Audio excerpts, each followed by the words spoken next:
त्यानंतर बातमी आहे राऊत यांच्या संदर्भातली। अमित शहा औरंगजेबाप्रमाणे राज्यावरती हल्ले करतायत असं विधानच संजय राऊतांनी केलंय। संजय राऊतांनी शहांची औरंगजेबाशी तुलना केली आहे। शहांनी राज्यात तंबू ठोकला तरी विजय मिळणार नाही असंही त्यांनी ठणकावून सांगितलंय। अमित शहांवरती खासदार संजय राऊतांनी अशी जळजळीत टीका केली आहे।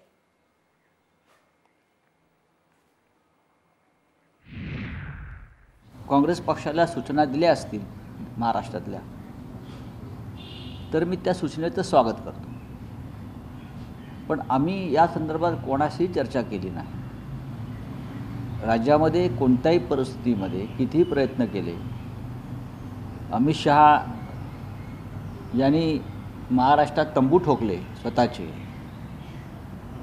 औरंगजेबाप्रमाणे, तरी भारतीय जनता पक्ष आणि त्यांचे लोक विजयी होणार नाही।